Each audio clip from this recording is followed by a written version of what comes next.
Hey folks, we're back in the lab again and we're building biocenosis baskets, or BCB filters. It's all coming up right after this.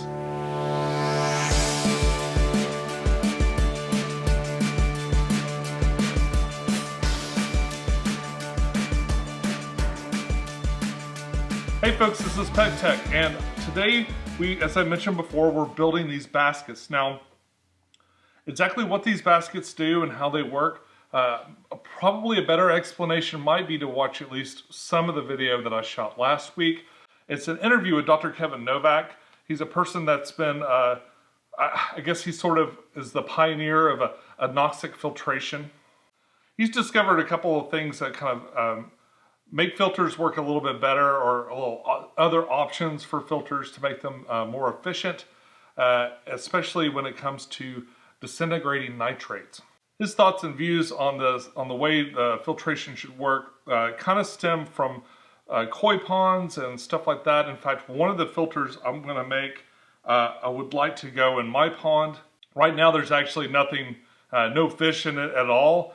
These filters do take a while to start to take effect, a couple of months in fact. So if I stick something in my pond right now, I'll have a lot of time before spring to really develop and start to really get running well.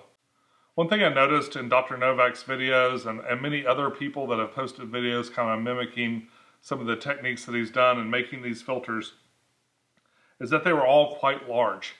And it kind of came up in passing when we were talking about it last week that you could probably rig this to work in a number of different types of filters. Now, as you may know, I have a lot of specs and flex tanks, or I've got a flex tank, and I've got a lot of the specs. I've got a lot of tanks with that built-in rear filtration, sort of the built-in box filter that you might see in the back of a spec tank or a flex tank.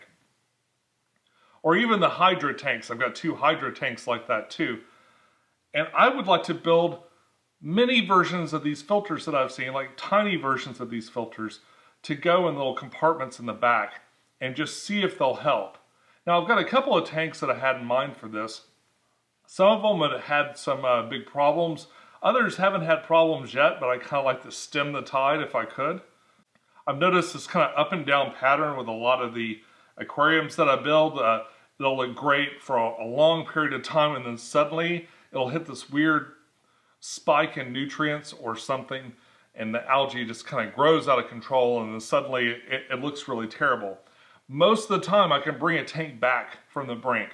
My Megaflex is a great example of that. I did an update video earlier in the year, right after the pandemic hit. I did an update video and it looked great. I even shot like a 15-minute fireplace style video of it. And then it seemed like within 3 weeks of that, it just went completely nuts. And there was hair algae everywhere. It was getting impossible to keep. I was having to pull up plants, like especially the cryptparv that's kind of takes a long time and is difficult to grow, was getting this weird algae on it, and I was having to pull it out. And to fight that, I did water change after water change after water change. I moved some plants around, I changed some things, I changed light times, and I was attacking it with like one thing, I'd see how it'd work, and then I'd do another thing and see how it'd work, and on and on and on. Eventually, I kind of got it under control, and I finished it off with a bunch of Siamese algae eaters. Now, adding fish to combat algae can work, but sometimes it's a short-term solution, especially the fish that I chose that will eventually outgrow that tank. But I've got one tank in particular, and I think I sort of glossed over it when I did my all aquarium update. And basically, it's a little Hydra 10 gallon. I've had the worst luck with this tank.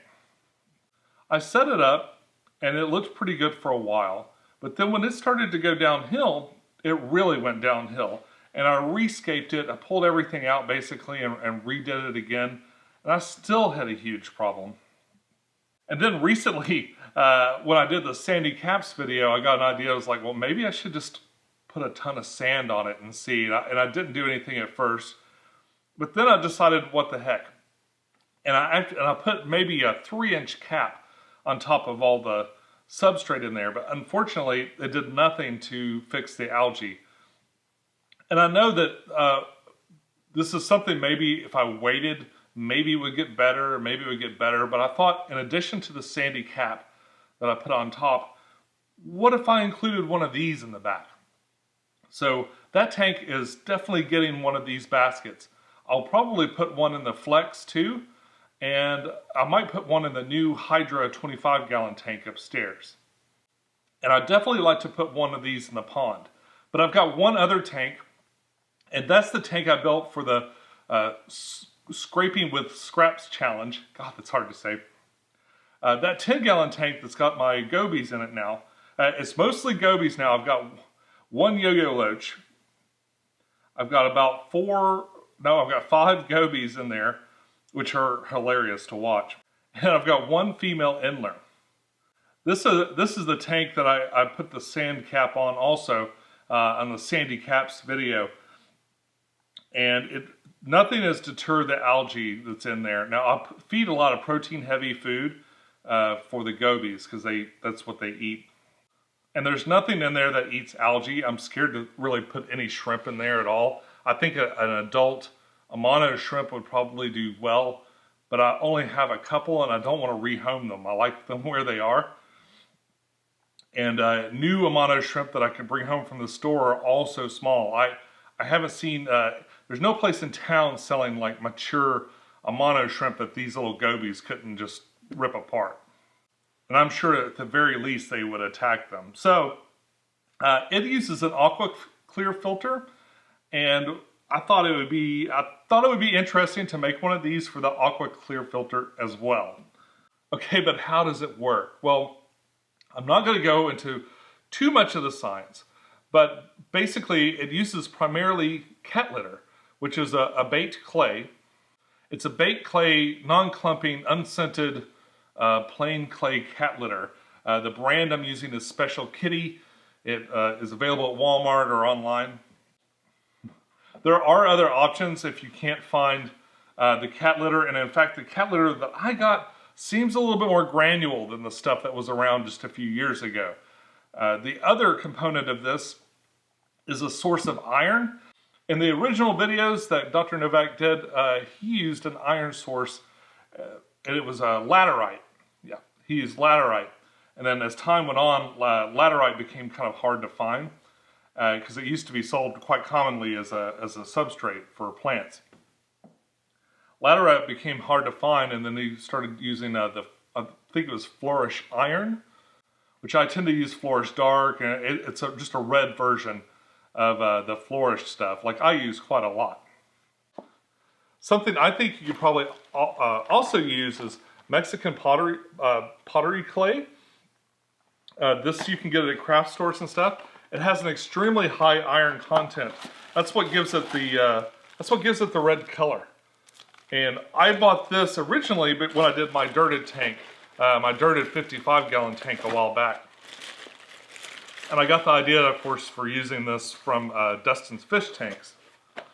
Back when my aquarium box was still a thing, they started sending this out, and I actually used it when I did my Anoxic filter experiments video. And this is red clay, but it's powdered. It's a powdered red clay form.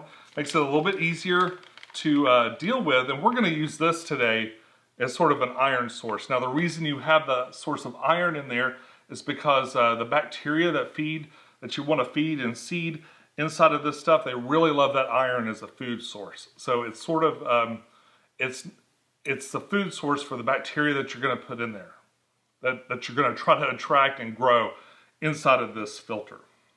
So the way baked clay works is it's going to draw these ions into the clay. And so the ammonia is going to be absorbed, other things will be absorbed, and then they'll be broken down inside of there. The great advantage to a filter like this, according to Dr. Novak, is that it's not as susceptible. Like if you had a power outage and the bacteria wasn't being fed, it just kind of goes dormant. So long as it's wet, it's going to stay alive. And you could have a power outage of several hours, and you might have some other problems like with heat and buildup inside of the aquarium, but you won't have a problem with your filter dying. The bacteria within your filter will still be good, at least inside the BCB basket. So the object of this is to build a very porous basket that it's got enough holes in it for water to interact with the cat litter, but not so many holes in it that the cat litter pours out and goes all over the tank and makes a mess. Or at least the filter compartments I'm going to put them in.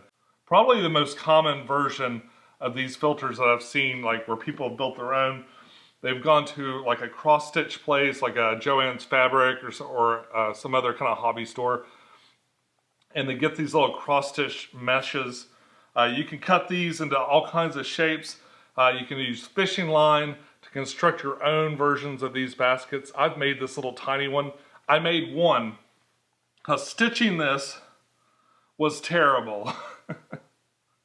I used fishing line to stitch this up, and I swear to God, it took so long to make this little tiny 2" by 2" little basket.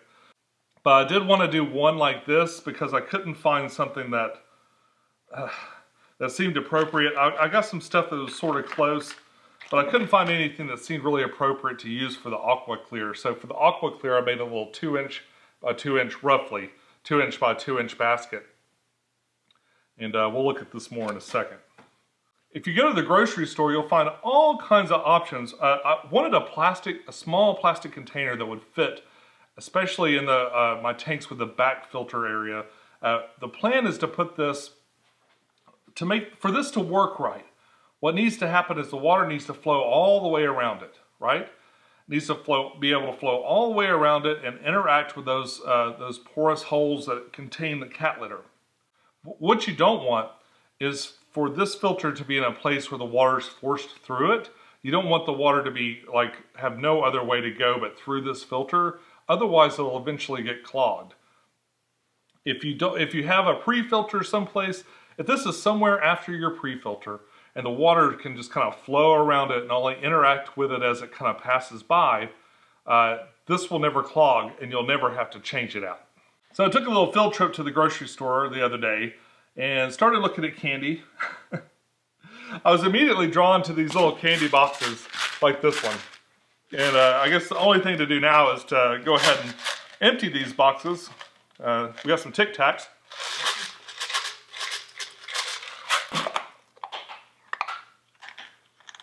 It might be a while. Okay, that's not going to work. I feel like that little girl from the Queen's Gambit trying to down the tranquilizers. I'm just going to empty this out. In fact, does this come off? Ah, there we go. I'm going to empty this out. In fact, a couple of these out into some little baggies. And we'll save the mints for a breath emergency at some later date. Now I chose these because they're rigid enough. I feel like I could drill into them a whole lot and not cause a problem. Also, these little flip up lids make it really easy to kind of get in there and work and then shut it down without having to construct something that holds this shut. They're small, especially this little Pecktec one's really small, and it's got some rounded corners, so I feel like I can kind of wedge it in there. The plan right now, especially for these, is I'm going to kind of put them in there above the pump out area. Now, the pump out area in the back of these tanks will have a little pump with a hose that comes up to kind of drive the water into the rest of the tank. And I feel like on most of those, I could slip one of these in. The other thing that I got are these little M&M ones. There's some extra. I found this little Mentos one that seemed really promising. And another Mentos one that seemed pretty promising. As I looked around the grocery store, I kept seeing all kinds of funny and interesting things that I could make into these baskets. At this point, you're just being creative with what you can do. Another option for this filter might be drill even bigger holes, perhaps, and then add, like, I've got this screen mesh. This is like screen door mesh that I got from Lowe's. You might recognize this from the terrarium videos that I've done. This is like something I use to kind of protect that bottom layer. You could probably also use maybe that weed blocker liner or something like that. I'm not sure if I'm going to use this or not, but I wanted to bring it up just in case I don't. I'll probably start without it if I see like a lot of this material seem like it's coming out, then I'll dump it out, add this, and then put it back in. This is very porous. This is made of plastic. None of this is going to interact with your aquarium or really harm it at all. Depending on what you get though, what you get out of one of these, you might want to rinse it out. I'm going to drill it up a whole bunch. I'm going to clean it, and then I'm going to put the cat litter in it. So for the little basket, like I was saying, is a little 2 by 2 inch basket. And I kind of left this part undone so I could get in there and put something in there. I don't know if I'll sew it shut. These little lips are a little bit higher than it is, so it kind of holds it down. So what I might do is just kind of make sure that this side stays up and slip it in the top of that aqua clear filter.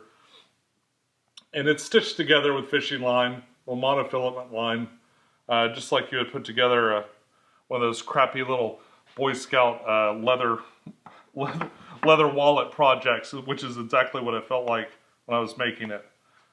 I really did not have a good time making that basket. And I was thinking to myself the whole time while I did it, I was thinking, wow, you know, maybe it would have been better to make that out of, or to attach it together with like some sort of, I don't know, 2-part epoxy or something like that. It seemed like it might have even been a better idea. Get a couple of these other ones ready. This one I thought would fit pretty well inside some of the bigger ones. I also love Mentos, so it worked. And I've been meaning to do this project for weeks. I kept putting it off. One, because I did not want to explain how these filters work really well. I was not very confident about doing that. I get it, the principle, but sometimes conveying the principles that you believe that you understand are more difficult than you would think. And that's a big reason I had Dr. Novak on last week. It's a long video, a really long video, and a lot of people didn't watch it, I feel like, mostly because it was so long. But I thought it was important to kind of put it up with a unedited version of that video and just let people listen to it like a podcast. I'd love to do more kind of long form interviews like that you could listen to as much as look at. I tend to be a very visual person, and I like to see a little something now and then, but sometimes you can't convey a lot of good, real information into like a really short video. So it was as long as it needed to be, and I'm not apologizing for it. Yeah, there we go. This is also tedious, but probably a lot less so than knitting, as it involves at least a little bit of destruction. What I'm going to do though is I'm going to go ahead and fast forward through all this drilling, and we'll come back to it in just a second. Oh my, so drilling this out was a tedious and sort of painful project. Like, not painful in that I punctured myself or anything, but God, it just took a long time. And whether or not it's as longer than stitching one of these little baskets together out of the mesh or not, is very it's very up in the air. The other thing is these things are never going to be as porous as something like this, and even another option might be even making a little basket or a little pouch just out of this stuff, like out of this mesh, or that filter mesh, that stuff that you can use to put like the biological material in, those little bags, those little filter bags. You could probably use that to make a little miniature one of these too. In fact, I believe I've seen videos where at least 1 or 2 people were doing that. But here's what I've done so far. I made these 3. The little M&M one didn't seem to work all that well. I was going okay, and then it cracked right here. So this one's out. These worked really well. The Pecktec one worked the best. If you want to try this, the Pecktec one seemed to work really well. I did the lid and the bottom. I left one small portion that I didn't drill out, but I'm just going to leave that. And this is still open, so I can easily load it up. So, all right. Wanted to tell you too, if you're doing a bigger one of these, which people typically do for their sump, I picked up a couple of little baskets. You could buy other baskets and like just drill the extra holes in them and stuff. I found these, this basket is for pond plants. It's there to put pond plants in. And I think that it will be a really good option. It's fairly inexpensive. It's got a lot of holes, even some holes on the bottom. You could probably add some more. I'm not sure how important that is. And they make round. They make round versions of this material too that you could just probably put over the top. In fact, I've got one in the bottom of the bucket that my cat litter is in. So perhaps when I get to the bottom of this, I can pull that out and use it too. But I'm also going to make one of these to put in my sump for the 210. All right, so this cat litter is all pre-rinsed. And all I should need to do is just put it in there. I'm going to put this down to make it a little bit cleaner when I want to clean it up. So this stuff is kind of dusty and can go everywhere, so maybe I'll start with this one here. I'm just going to throw this inside here. Probably a funnel would make more sense. I've got a few little clumps, I'm going to break those up. Get a little bit of that coming through, but not too much. As I put this in, I'm going to add layers with the clay dust, the red clay dust. I don't believe you can order this anymore. There might be other places to find it. I've got like 3 bags of it, so I'm going to use it. But I'm just going to intermittently add a little layer of this red clay dust in here. I'm going to do that a couple of times.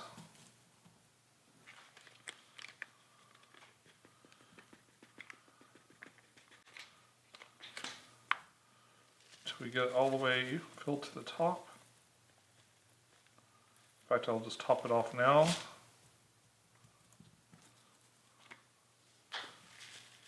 Probably a little bit more in there, just to kind of add some pressure to it.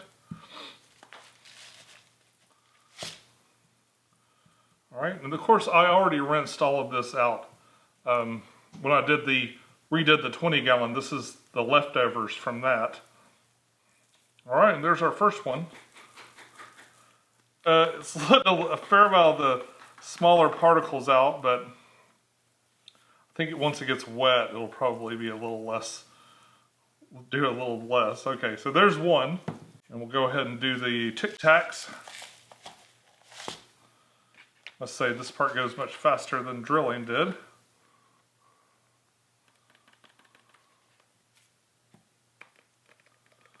Nice little layer of iron in there. A little bit more iron. I'll top this part off.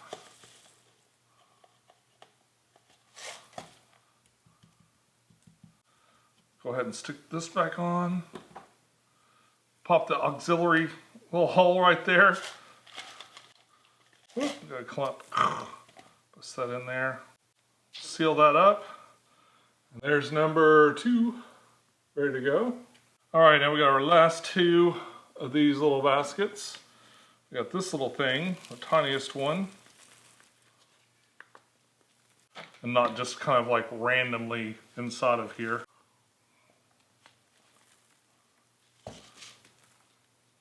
Beat off any excess. And we got teeny tiny little BCB filter. Hopefully this is porous enough to make a difference. This one I know for sure is, so at the very least this experiment will end with us having one for the aqua clear, which a lot of people seemed interested in. Go ahead and put a layer of dust. I'm just going to close this up. Probably ought to stitch this shut, but I'm not going to for now, because that was painful. I'll beat on this a little bit and kind of knock any excess off. All right, and this is ready to put into play.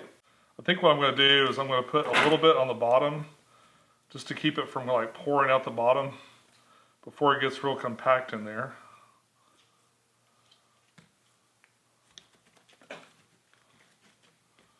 All right, we'll see how this does.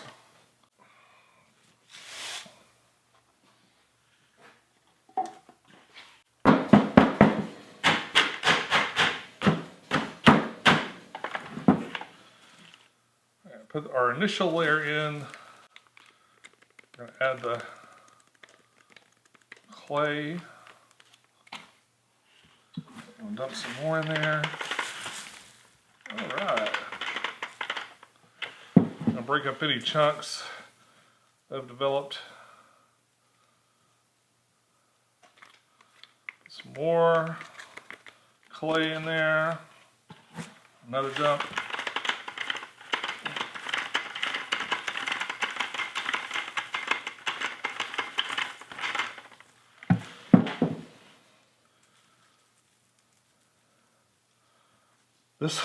This type of this cat litter is very granular, and it's kind of coming out the sides and stuff. Hopefully that won't be a big problem. I'll put a little bit more on this layer here. One more scoop.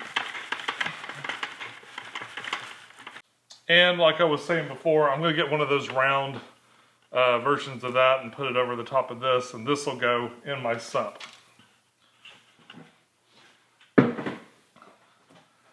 So that's basically the project. As you can see, it's a really simple concept, really easy to pull off, making these small ones and stuff. But how well does it work, of course, is the big question. So I'll be inserting these into the various filters around. This one I think will be tricky to put into the aqua clear.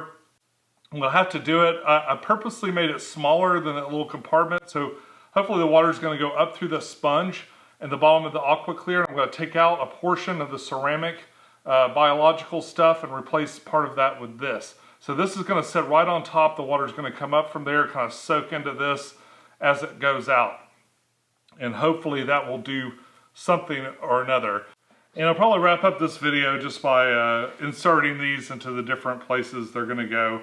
And we'll come back to it and see how well they did. I'll be sure to do a follow-up, and we'll see if they made any difference at all that I can perceive. But I thought it'd be fun to do a quick little project like this, just to kind of try it a different way. I've seen a lot of the filters like this size versions of these filters, but I've never seen a little small filter like on this scale. So it'll be interesting to see if this makes any difference at all, or if it's just a big waste of time. That's all I got for you today. I'm not sure what I'm going to be doing next for a video. I'm open to suggestions. If there's something you'd like to see, let me know. I am planning on doing more interviews and other interviews with other fish keepers. There are a number of suggestions for people that they'd like to talk about. Big thank you to my Patreon backers. Right now what I'm working on is I'm trying to build a little mobile studio so I could do like the live streams and the things like the interview that I did, and the Show Me What You Got series and stuff like that, where I utilize the computer and webcams a lot more. I'm trying to set up a mobile version of that so I can kind of move it around and do it different places instead of kind of being stuck at that desk, which just seems to be a major downer for me. The money I got from you guys last month is what's paying for that, and I really appreciate it. Thank you so much for the help. So I'm brainstorming some new ideas for other videos. I welcome your opinions and your thoughts on this too. Feel free to leave them in the comments down below. I just want to say also, it's been a really stressful time for people right now. Things are not great in the world. I personally am undergoing quite a lot of stress. KP came down with COVID-19, and I'm not saying that, I'm not seeking sympathy from you or anything. She's doing fine. Or she's doing better each day. It's still a little bit early. She's not out of the woods yet. But I do ask that you stay safe as you can, and take care of your loved ones and take care of yourself, because right now all we have are each other and what each other can do to help us all kind of get through things the way they are now. It's not ideal. That's all I got for you this week. Until next time, follow your bliss, keep a clean tank, and I'll see you soon. Bye-bye.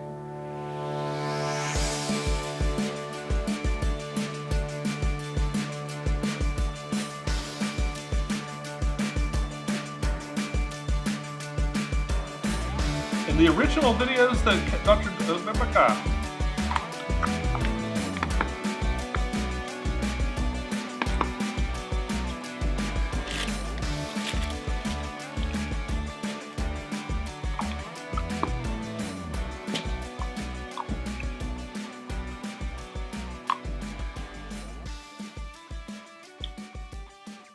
Yeah, I'm looking for a place to spit it out.